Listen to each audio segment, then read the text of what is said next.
Hello and welcome. I'm Bob Cusack, editor-in-chief of The Hill. Thank you for joining us for 1 year out, Election 2024 preview in partnership with the 92nd Street Y. I'm joined by Kevin Madden, senior partner at Penta and former senior advisor and spokesman for Senator Mitt Romney's 2012 presidential campaign, as well as Symone Sanders Townsend, host of Symone on MSNBC, and former press secretary for Senator Bernie Sanders' 2016 presidential campaign. Welcome to both of you. Great to be with you. Good to Symone, be here. let's start with you. 1 year out, where are we? What are your concerns? It's going to be a big year. Expect the unexpected. It is going to be a big year. You know, I worked President Biden's last presidential campaign as a senior advisor. And I have to say, coming into that election year, he was considered an underdog, if you will. You know, there were a lot of people in the race. There were thoughts that he was too old. And as you know how the story went, he bested all of the other Democrats in that Democratic primary and ended up beating Donald Trump in a general election in the middle of a pandemic. I think this is a little bit different. Coming into this election year, Joe Biden isn't, a former vice president talking about what he would do as president. He is the sitting president at a time where Americans are grappling with everything from their rights and freedoms when it comes to women's rights to make decisions about their own body to what the economic outlook is and what the prices are at the grocery store if they're trying to buy a car, new or used. And I think that those are things that are going to affect how the voters feel and what they do when it comes to the ballot box. And so those are things that the Biden campaign is going to have to look intently at, in addition to how to position themselves against what I believe will be the Republican nominee, Donald Trump. Well, I definitely have some follow-ups on that. But Kevin, let's go to you. What do you see in your crystal ball? What's your analysis heading into the election year? Well, I agree with a lot of what Symone said. I think the thing that I'm actually most surprised about, and I bet you Symone is too, is just how boring the Republican primary contest has been. They're really, for all intents and purposes, there really hasn't been a lot of shakeups or big controversies or big storylines coming out of the presidential primary on the Republican side. I think the one thing that we have to be very wary of is, and Symone remembers this from her campaign as much as I remember from mine, is you really want to be in control of your message and you want to be in control of the dynamics of the race. And I think that's something that every single campaign tries to focus on. But there are a lot of events right now that are sort of out of our control, that are out of the control of the candidates that could potentially shape this race, such as whatever the Fed does over the summer on interest rates, and then also the international conflicts that I think are shaping the foreign policy, national security debate that's going to take place in 2024. The Israel-Hamas war, as well as the war in Ukraine, between Ukraine and Russia. So I think those are some of the unknowns. And so, it's and then the thing I'd say lastly would be, no matter what happens, this is going to be a very, very, very close election. 2020 came down to about 4 different states and that were decided by about 120,000 votes. I think we're all going to be sitting on the edges of our seats on election night looking at 3 or 4 states as well. Yeah, and Kevin, just to follow up on the point on the Republican primary, you're a veteran of primary politics on the Republican side. Can anyone catch Trump? And if so, who? Well, I think I would answer that question differently 6 months ago, but I think to date, nobody's really put together the type of campaign or the type of strategy to really force a choice for voters inside the Republican primary to choose somebody other than Donald Trump. One of the things that seems to be driving all the campaigns is that they hope that one of the other campaigns does the dirty work, which is take on Donald Trump directly and do it in a broad and sustained way. And I think all of the sort of challengers have maybe jibbed and jabbed at Trump during the course of the primary, but nobody's really taken him on in a very sustained way so that they could force a choice between their candidacy and Donald Trump's.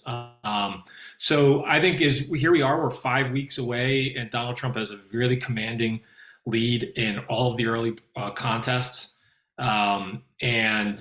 There doesn't seem to be the consolidation that you really need in order to get into a one-on-one race with him. So for me, I think it's hard to see anybody really convincingly changing the current trajectory of the race in a way that would have it be a nominee other than Donald Trump. Mm-hmm. Well, Symone, you mentioned being an underdog, and Barack Obama, about a year before his reelection win, called himself the underdog, and I remember that, and he was the underdog. Ran a great campaign. You've worked on the Sanders campaign in 2016. I remember interviewing the senator, thinking, how are you going to compete with Hillary Clinton? He proved me wrong and the doubters wrong and went toe-to-toe with her. 2020, as you mentioned, President Biden wasn't looking so great in the early states until South Carolina happened. Do you think that the Biden campaign should really embrace the underdog role as Obama did? I think they have to, right? I think there's a lot of focus from Democratic strategists that I speak to and people who are close with the Biden campaign. A lot of focus in attempting to shift and change the media narrative, if you will. And so a lot of focus on the data of like, hey, look, the economy is doing really well. The greatest and recovery of all in all of the world when it comes to post-pandemic, so on and so forth. Unemployment, record low unemployment overall, 3.7%. These are the numbers. But the reality of the situation for people on the ground does not necessarily reflect the numbers and the data. And, frankly, as my colleague Jen Psaki says often, data does not necessarily move people. And so I think this focus on attempting to, press the media apparatus and not talk about the polls. And if they're going to talk about the polls, what about these 8 polls where Biden is doing well? Okay. Or maybe you just say, fine. I see what the polls are saying, but just watch me. What the Biden campaign needs to focus in terms of embracing the underdog, what they need to focus on is, frankly, getting out there into communities and their organizing apparatus. You hear a lot in some of the polling about how key base voters that the Democratic Party apparatus needs to do well, from the president on down, how they're feeling, from Black voters to young voters to women voters, frankly, in places and spaces across the country. And the way to shift that feeling in their narrative is you have to communicate with them early and often, not just on television. That means in their communities. I think that Democrats should treat their base voters, such as persuadable voters, just how everyone targets and tries to persuade these independents or suburban women. That's how the Biden-Harris campaign should be thinking about Black and Latino voters, especially, and young people. But Symone, are you concerned? The numbers are not great for the president right now. The numbers are terrible. And I've talked to some Democrats who honestly feel they sound a little overconfident, and I agree with both of you. I think this race is a toss-up. Who knows where the presidential? We'll talk about the House and Senate as well. But what do you think about that? I mean, how does Biden get back to the numbers he had in 2020? Won narrowly. But he's got to do better with young voters and minority voters. Look, the numbers are not good right now. I know that some of my Democratic friends want to spin it. The numbers are bad, honey. I read the polls. We report on them. NBC News has recent polling that just came out, and it does not bode well for the president. But I will say that it is still early in terms. We're talking about polling that's a year, less than 10, 11 months from a general election. Battleground state polls in December 2023 are, the former strategist in me is not relying on those to make or break a campaign. However, they are important warning signs. And I think that in my conversations that I've had with campaign officials, I asked Quentin Fulks, the deputy campaign manager, I interviewed him recently for the Biden-Harris campaign. And I said, what are you going to do about getting on the ground in communities? Because yes, you've made a record investment in African-American and Latino ad buys, but ad buys don't move voters. And Quentin Fulks, acknowledged in that conversation that they know this is going to be a close race and they need to talk to people, and they're going to ramp up their ground efforts come January 2024. We will see what that looks like, but there are a lot of Democrats that say that the Biden campaign should have been on the ground by now and not waiting until January, but they have been underestimated before, and I would not be surprised if, they shock us this time, but it will be close. This idea that it's a blowout because Donald Trump is under indictment, facing 91 indictments, is 4 indictments and 91 counts, is not true. It will be close. It was close last time after all the things he had done as president. It will be close this time. Kevin, let's talk about the indictments. Certainly doesn't seem to have hurt the former president. He's doing well in primary polls.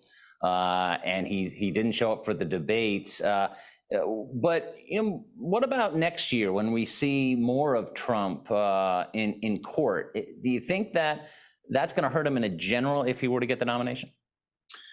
Well, I think one of the things that's happened has been that's taken a lot of people by surprise has been what I would describe as the Republican antibody response.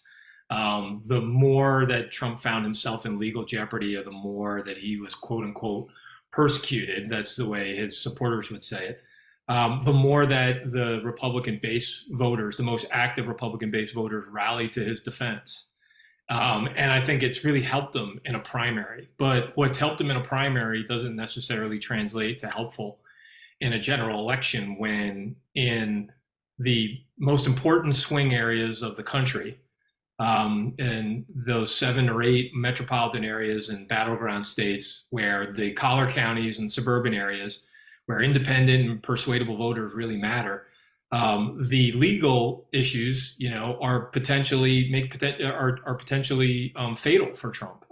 They make his brand and his message toxic, because what those voters want is, that's what makes them swing voters, is they're more pragmatic about partisanship. They're not necessarily hard partisans.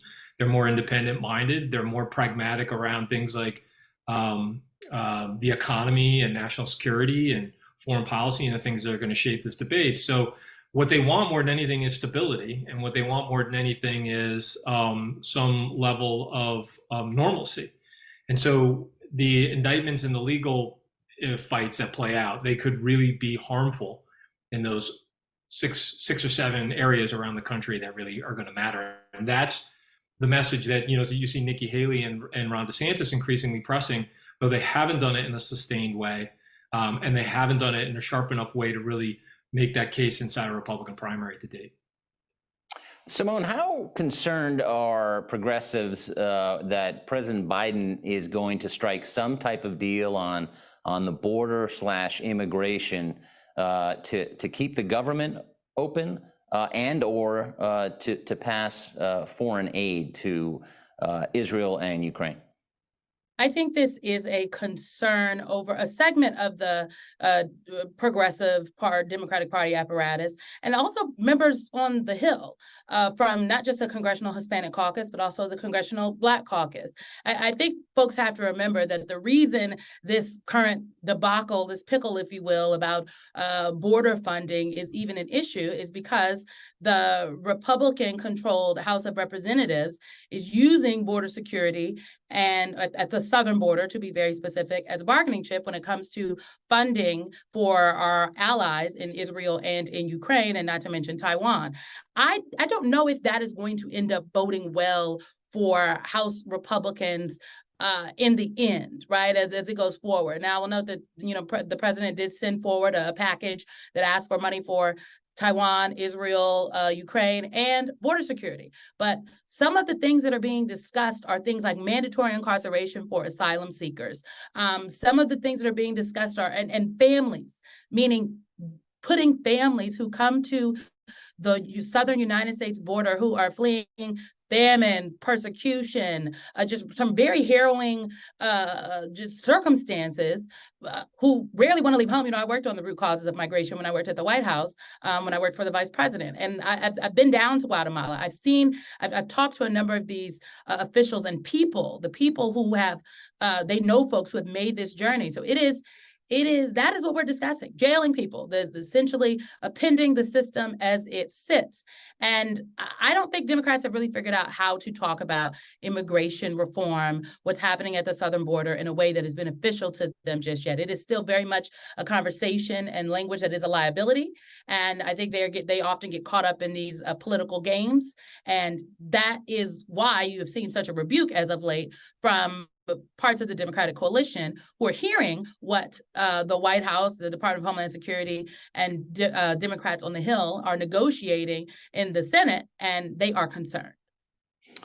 Kevin, what do you think about that? You used to work on Capitol Hill. Republicans, when we talk to them, they say they're not going to back down on their border asks. It's very hard to strike any type of deal on immigration, but they point to the polls saying, no, we've got the advantage here.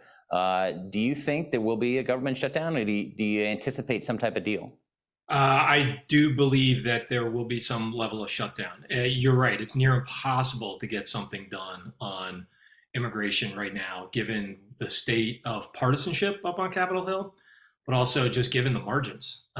So it's just very hard to drive consensus within party leadership nowadays. It's much different than when I worked up there. We had much bigger margins, and we also had a much stronger level of control over our caucuses and conferences, both on the Republican and Democratic side, because we just had different chains of communication. I think social media has dramatically changed the incentive structure for so many of these members of Congress.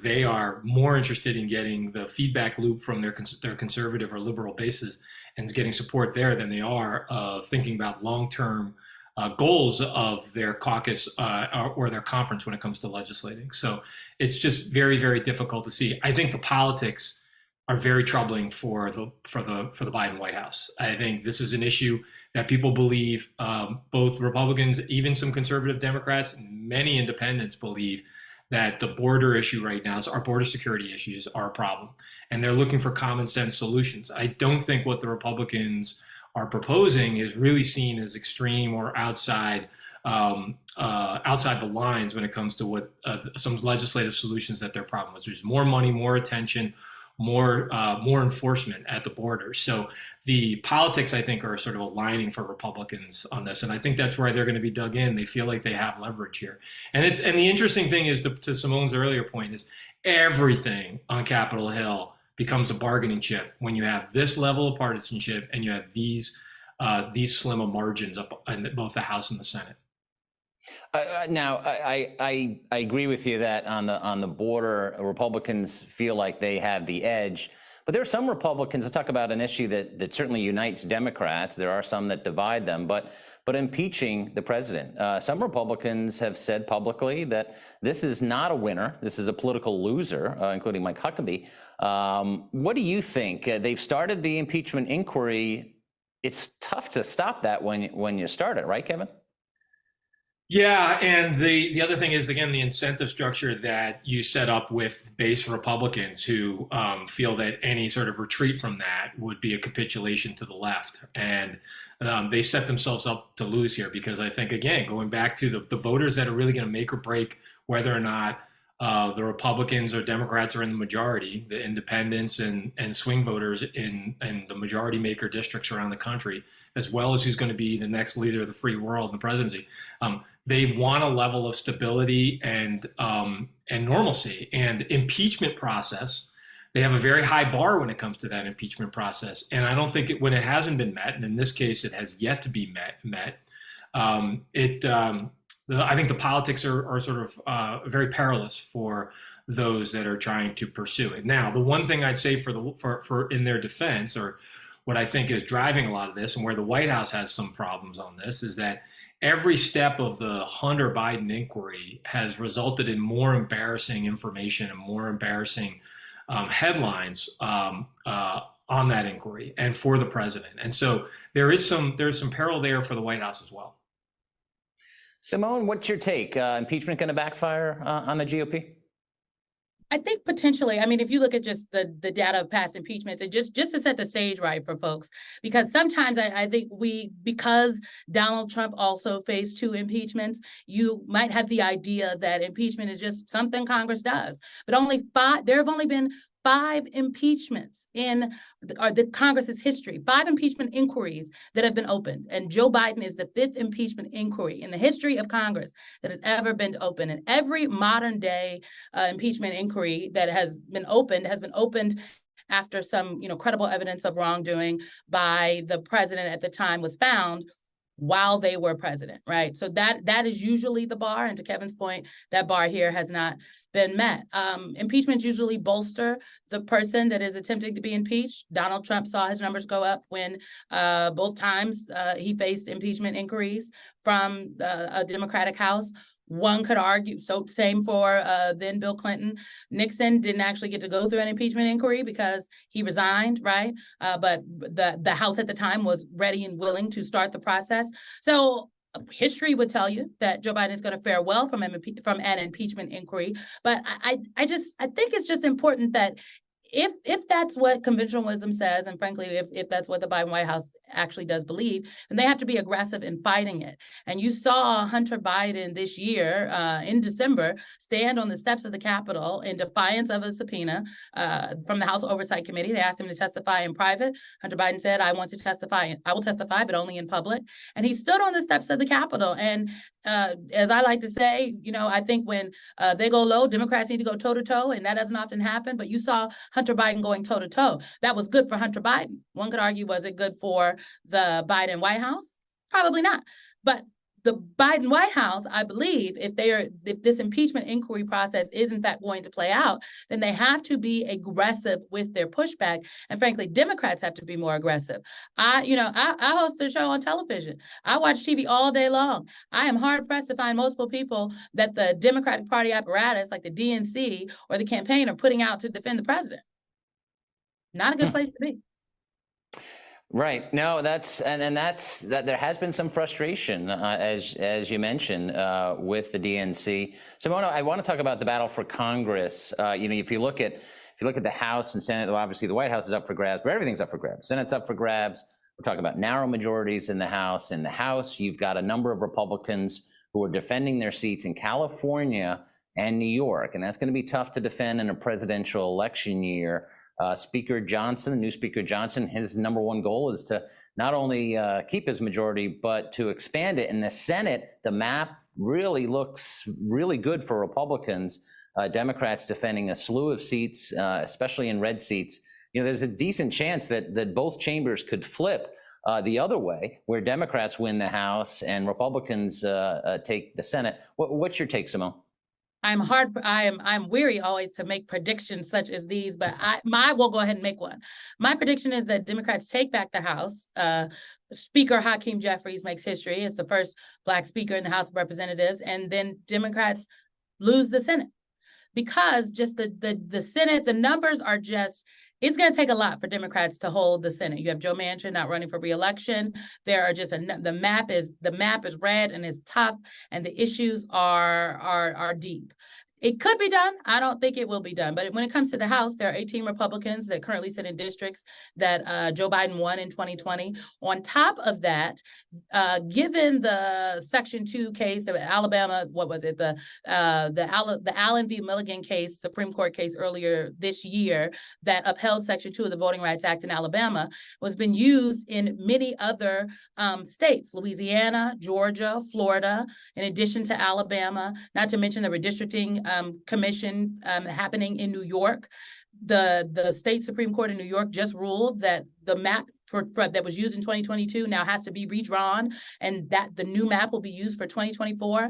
Democrats could pick up 4 seats, maybe 5 in New York alone. An additional majority Black district seat has been created in Alabama. A similar thing is potentially going to happen in Georgia, and there's an identical case in Alabama in Louisiana. If Democrats get 5 seats, get 5 new potential seats in New York, plus 3 seats from Alabama to Louisiana to Georgia, Hakeem Jeffries is the speaker. That is not the same situation happening on the Senate side. Kevin, what's your, and it's without a doubt, Hakeem Jeffries is very involved in all these redistricting fights, especially in his home state of New York. But what's your crystal ball say a year out? I know a lot can change, but redistricting could matter because it could just come down to 2 or 3 races that we may not know the result of it. People forget that House races sometimes take weeks to decide. We may not even know the majority of the House until weeks after the election. Yeah, I agree with everything Symone said. I mean, I think she's looking at the same numbers and trend lines that I am. I think in particular, the New York redistricting is going to figure very prominently in Democrats' calculus for how they get back the majority. And then but look, one of the things I think is important is maps and redistricting doesn't necessarily win elections. Candidates still do. So there's still a lot of time between now and then. where we can see some really some resource battles on the ground in some of these suburbs of New York and some of the suburbs of, Pennsylvania. And I do think that the advantage right now really does go to Democrats because of that. But we'll have to see. I think the one thing that's been interesting for me is, now, generic ballots don't win elections either, but how competitive Republicans have still remained on the generic ballot.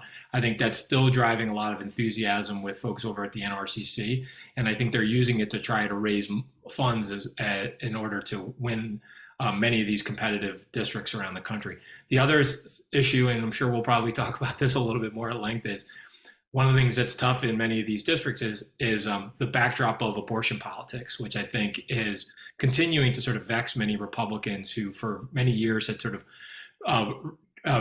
had run on the default Roe v. Wade being decided law. And now, as you go state by state, and many of these state by state litigations of abortion policy are serving as a backdrop for get out the vote enthusiasm. Many these districts where you see Democrats really start to do an incredible amount of are driving energy within their base to get out the vote and talking about the stakes of the election as it relates to abortion politics. And Kevin, on that point, of course, Donald Trump doesn't have the nomination, but there's been speculation. Lindsey Graham has hinted that maybe Trump will embrace a 15-week threshold on abortion. Trump has said that the issue is certainly helping Democrats and hurting the GOP. Do you think he's going to do something to try to, with the base can't get too upset at him, right? Because he appointed 3 Supreme Court justices that overturned it. But how do you see Republicans handling that? Because that's a big part of the reason there was no red wave. Abortion really got the vote out for Democrats. I don't have a clear answer on that because I don't think the party has a clear answer. I don't think they have a clear answer on strategy, and they definitely don't have a clear answer on message. One thing I'd say to Donald Trump is this is where Donald Trump is often exposed as not being an ideologue. I mean, Donald Trump doesn't really care about policy. When people say, I disagree with the way Trump says X, but I like his policies, he doesn't really have a devotion to a framework of principles or policy ideals. Instead, he does what's good for Donald Trump. So one of the things to watch in the next couple of months is, does what Donald Trump does that's good for Donald Trump start to be at odds with where Republican candidates and strategies and messages are trying to be formulated in order to win back majorities? It really right now is very unclear, and the party, I think, is in a struggle with how to manage its profile on this issue in a post-Roe world. Symone, on that issue, the midterms, well, the Republicans did win the House. There was no red wave. We've talked to some Democrats who they're upset with the White House and the DNC on messaging on the economy. They still have to talk about the economy, and they feel in 6 months we may have a soft landing, and that would help them. But some Democrats say, let's lean more into abortion. It's an election strategy that works. What do you think about that? I don't think it's a either or. I think it's a both and. And to be very clear, for many families in America and women in this country, abortion is in fact an economic issue. The ability to be able to have the autonomy on when you have a child or not is quite important. Can you afford it, especially in a country where maternal mortality rates are just abysmal, especially if you are a woman of color, especially if you are a Black woman, in a country where, we talk a lot about social services and government assistance, right? Some of my Republicans on the Hill talk often about that. There aren't wraparound services for, single mothers in America in the way that some of our national discourse would have you believe. So I do think it is an economic issue for folks. And I think the Democrats, yes, they have to talk about the economy as well, but leave the acronyms and the Bidenomics at home. Just talk about what is happening for people. Talk about the factories that have come into towns. Do what Governor Beshear of Kentucky did in his race to recapture and to keep the governor's mansion, right? Governor Beshear is a Democratic governor of Kentucky, reelected this year in a very contentious race. And he did not run away from the Biden agenda, I would argue, but he never uttered the words Bidenomics, but he talked about the jobs that were being brought into the state thanks to the bipartisan infrastructure plan and what kind of jobs and what that meant for people in his state. He also very notoriously vetoed some anti-LGBTQ legislation and said he did so because of the issue of freedoms, and that he believes parents should be able to make the decisions for their children, and he believes that everyone should have the freedom. I mean, kind of turning that argument on its head. So I think you have to do both. And again, data does not necessarily move people. It may move us TV folks. It definitely could sway a print reporter at the Wall Street Journal or two, but data doesn't always move the voters. But you think acronyms and the term Bidenomics should be kind of shelved and talk more in kind of a non-Washington type of speak? I think Bidenomics was the craziest thing they could have done. I don't understand it. I mean, I wasn't alive then, but was Ronald Reagan walking around talking about Reaganomics himself, or did the other people brand it and then they bolstered it? Right? You just have to tell the people what you have done and what it means for them, what is happening in their communities. That is language that folks understand. I don't think people. I've asked Democrats on my show. I said, "Well, what is Bidenomics? Describe it. Tell me what it is." They're like, well, the definition, yes, exactly. The definition, people don't necessarily understand what Bidenomics is. And so let's not force a definition on people. Just tell people what has happened. Kevin, the Republican Party, as you know, has changed dramatically over the last 10, 20 years. And a lot of that has to do with former President Trump. Why do you think he's been so successful? And he's been counted out so many times, and yet here he is, dominating the field, the likely nominee. And where does the party go from here?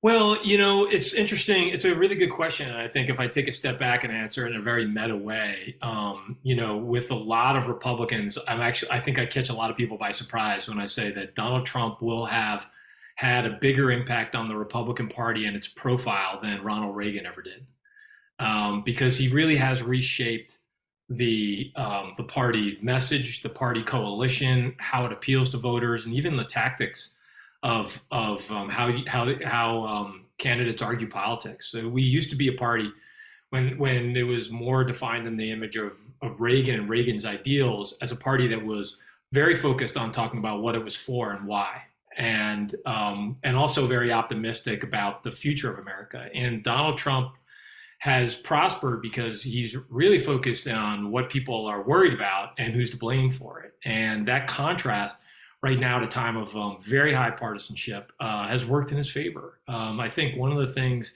that he's done well is the economy right now, probably in the next 10 to 20 years, will change as dramatically in the next 10 or 20 years as it did in over the last 100.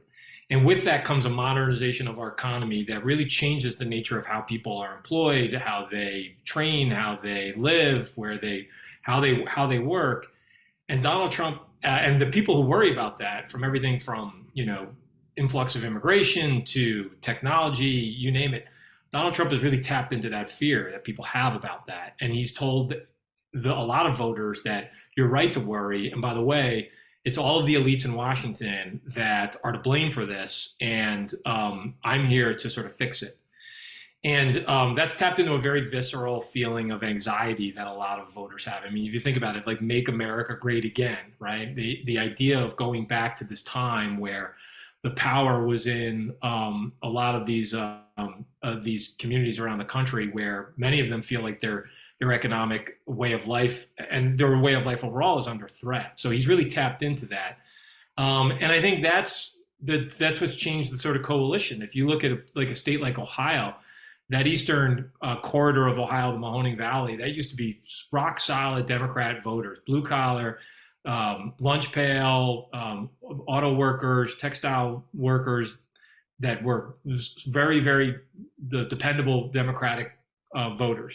Now, a lot of those counties have gone red, and they're voting for Donald Trump over Joe Biden as a result of that. So he's certainly shifted the politics and the coalitions of how we win and fight elections. Mm-hmm.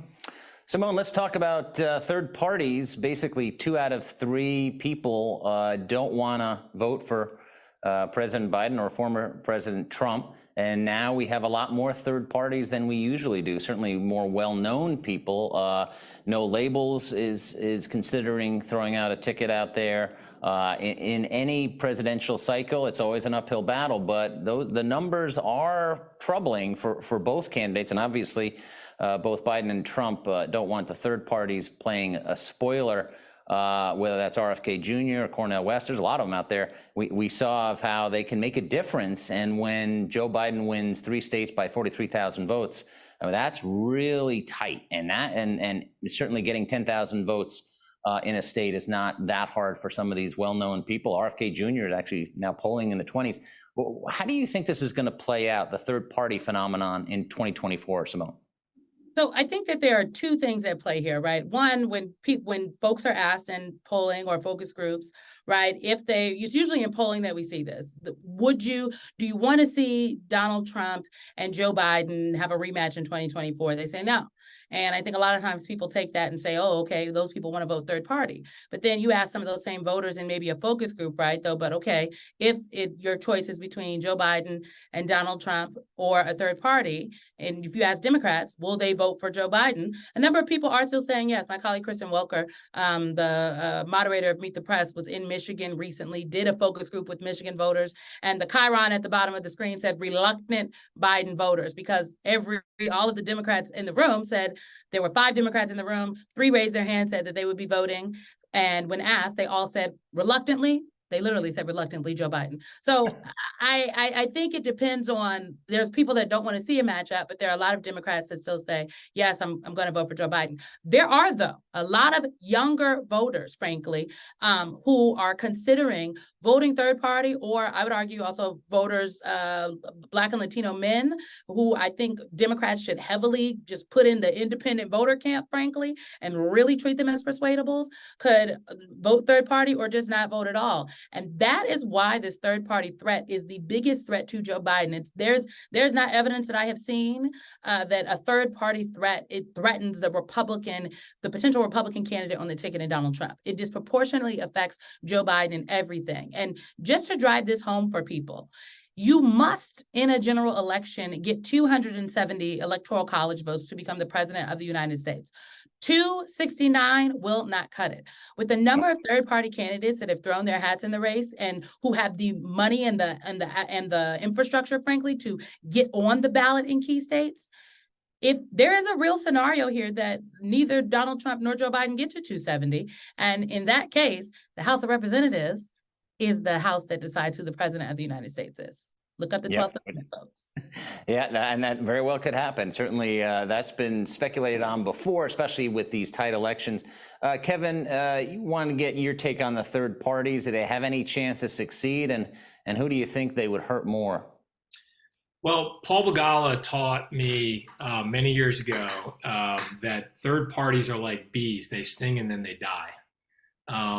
And so the idea that a third party can win is sort of a fantasy that's sort of cooked up in, like, for a season 7 of House of Cards or something. And to Symone's point, this is all about electoral votes. And if you look at any state that has elected a statewide independent, the elasticity of the electorates just isn't there to ever really win. So I think the electoral votes for all the states, if you added them up, that elected statewide independents, I think it's somewhere in like the high 20s. So the idea that they're going to be able to get to 270 is just pure fantasy. I think the more likely scenario is that they take enough in key states to prevent one of the candidates from winning some really key electoral votes. So you take a state, this is basically going to come down to Georgia, Arizona, Wisconsin, and Michigan or Pennsylvania. And if somebody is either holding their nose and not voting, or deciding that they're going to hold their nose and vote for a third party candidate, and whereas they wouldn't have voted, they would have potentially voted for either Trump or Biden, it'll keep that candidate from winning that particular state. So I just tend to think that I agree with Symone that the third party threat right now is just a bigger threat to Biden in many of these states. Kevin, now we're getting to the fun part of state-specific stuff. And it used to be, the battlegrounds have shifted. It used to be, Florida was seen as a battleground presidential. Ohio was seen as a battleground. Times have changed. States have changed. Kevin, what states, what do you think are the 2 or 3 most important states? In a recent poll, Biden was down 10 in Michigan. He can't lose Michigan and win, can he? He cannot. You're right.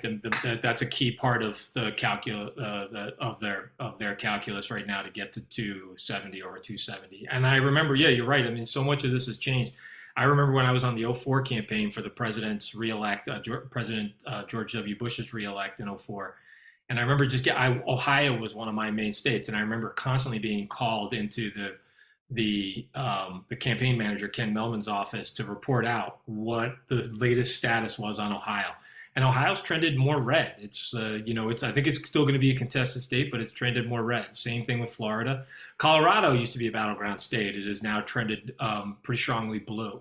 But I think if I'm going to look at 3 states, the 3 top states I'm looking at are in this order: Georgia, Arizona, and Wisconsin. I think the election really does come down to the suburbs of Atlanta, the suburbs of Maricopa County and the surrounding areas, and then the suburbs of Milwaukee. That's going to make or break who wins this election.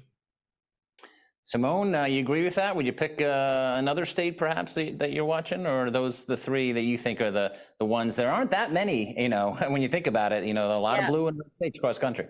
A lot of blue and red. I'm going to throw Michigan and Pennsylvania in there. If I had to do a top tier, my top tier would also be Georgia, Arizona, and Wisconsin. And then my 1A would be Pennsylvania and Michigan. I think people should remember that the largest Arab American population, one of the largest Arab American populations in the country, is actually in Michigan. It's in Dearborn, the suburbs of Michigan. A Democrat does not win the state of Michigan in a presidential or governor's race, frankly, and lose Dearborn. It is a key part of the suburbs of Detroit that you must win.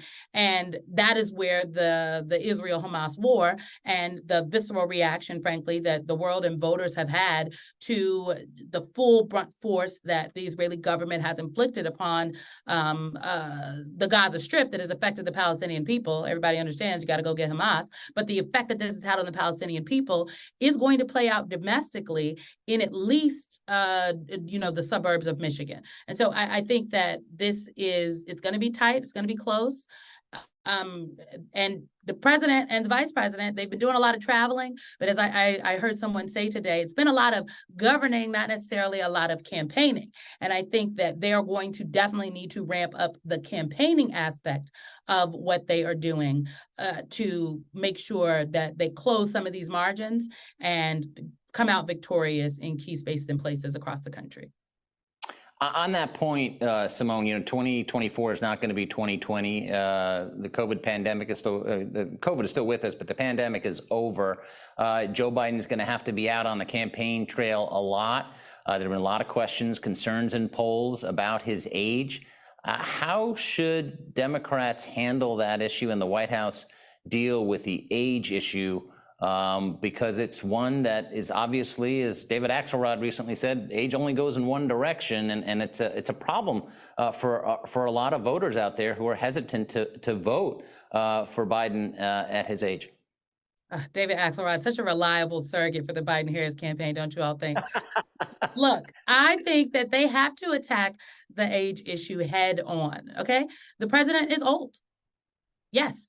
So what else? So is, frankly, Donald Trump. So and I just think that it has to be about the choice. You heard Kevin say earlier that Republicans in the primary have not necessarily, it's no longer a choice. There's not a credible choice that people are making between Donald Trump or any of these other candidates. In the general election, there will be a choice that voters have to make between Joe Biden and, at this point, we believe it will be Donald Trump. And what is that choice? And I think the way the campaign should and needs to set it up is, sure, you can talk about me being old, or we can talk about the fact that the other guy says that on day one, he's going to be a dictator, right? You could talk about the fact that Joe Biden is old, or we can talk about the fact that thanks to, Joe Biden and Kamala Harris, if you are on Medicare, insulin is capped at $35 for anyone who needs it on Medicare, right? We can talk about the fact that I'm old, or we can talk about the fact of what Donald Trump is talking about doing. Jailing his opponents, punishing the news media, jailing journalists in America. Like, this is the choice here. But that is where the campaign has to get to. And I think for a while, they kind of like shied away from and really balked at this idea talking about the president's age. I will tell you that when I worked the campaign in 2020, the age thing was something that was on the internet, right? It was in right-wing conservative media circles. A lot of this was on the internet, this idea that, Joe Biden was having his strings pulled by a puppet. He wasn't all the way there. Well, this is no longer an internet issue. You talk to just voters, people that support, Democrats who support the president. And they say, oh, but I'm concerned because he's old. And so they have to remove that concern off the table and not make age a liability. And lastly, I would just say, has anybody listened to a Donald Trump rally as of late? The gentleman does not sound coherent. Kevin, your thoughts on this? Remember, 2016 was the general election matchup with the oldest candidates, and then of course 2020 came along, and here comes 2024. I think Symone raises some very good points. I don't think the White House has dealt with the age issue very well.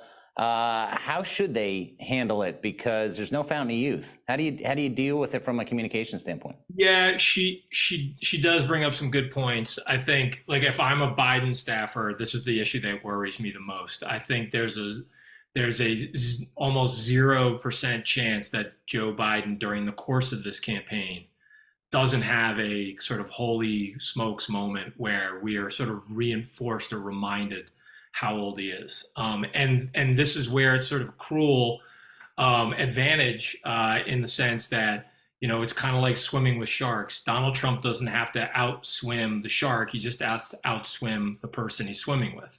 And so he just has to be a little bit younger and look a little bit more adroit on the campaign trail than Joe Biden. And so that is where I think it's an unfair disadvantage for the Biden White House, but it's a disadvantage nonetheless.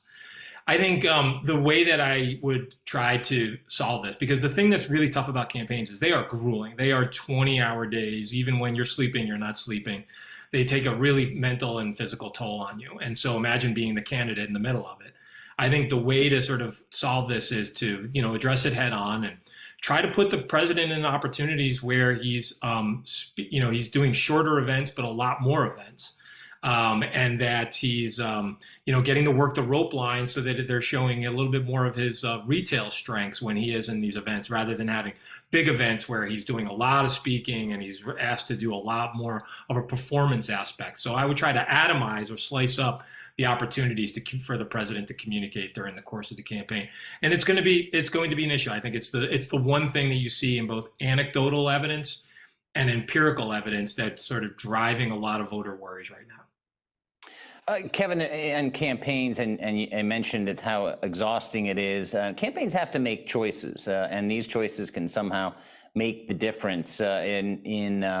In 2020, then President Trump really tried to shore up his base. He didn't really make a play for independence. Now, as he tells people and reminds people, he did get more votes the second time than the first time in 2016. But he didn't win independence. Joe Biden won independence, and that was the difference. Now independents are not certainly crazy about the president, very skeptical, looking around for another choice perhaps. But I know you have to do both. You have to get the base out and play for independence. Do you think that Donald Trump, who had a rough 2022, he was labeled the loser of the midterm elections for a lot of controversial things, recruiting bad candidates in the Senate, but 2023 has been a good year for Trump. Do you think he's going to make more of a play for independence, and would that be a smart move? I think it would be a smart move, but it's really not in his nature to sort of drive on a strategy that is tactical and forward-leaning, and also sort of entrepreneurial. Like he's very much a read and react player, and he doesn't really take advice. People always say that. They're like, boy, if Trump could really just bear down and focus on policy and really be more be more focused on bringing people together, he would win by 5 points. And I'm like, every strategy that I hear from folks on that sense is it's all designed around the idea that Donald Trump's going to have a personality transplant. He is who he is. He's not going to change. So I think the thing about this is probably the Biden team's greatest opportunity, which is how toxic the Trump brand is in the most important swing areas around the country on some of the bigger issues. And that's the way to and the thing about independents is they're the most mobile. They're the folks they may be parked in undecided right now, but they're the ones who are probably the best opportunity for you to sort of move from from a 4 on a scale of 1 to 10 to an 8 on a scale of 1 to 10 on whether or not they're going to vote for Joe Biden. So that's really the biggest opportunity. But trying to think of Trump as being more as moderating or developing a strategy or sticking to a plan, like, it's just not going to happen. It's not in his nature. Yeah, no, that's a good point. He is who he is. Symone, is that a real opportunity then for Democrats who took advantage of that space in the middle that Trump wasn't making the play for? Yes, I think it is. Look, I think that the Biden-Harris campaign, they have a lot of great things that they can run on.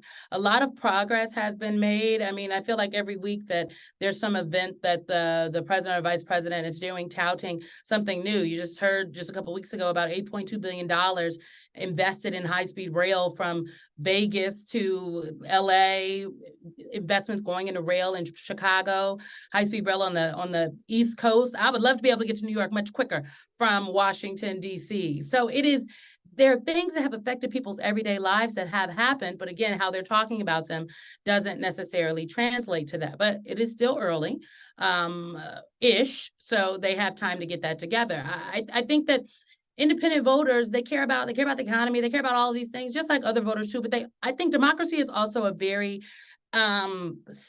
it's something that can move people, and it moved folks in 2022. There are a lot of folks who were critical of President Biden right before the 2022 midterms. He went out and gave this speech about democracy in Philadelphia, and I talked to a lot of strategists that said he was missing the mark there, and he should have used it as a better opportunity to maybe drive home a little more about the economy or a little more about MAGA Republicans. But the effects of the 2022 midterms tell us that people do care about their rights, their freedoms, and that is a motivating factor for them at the polls. And I do think that is something that the president himself, the vice president, and the campaign apparatus has to lift up and also drive home in these times.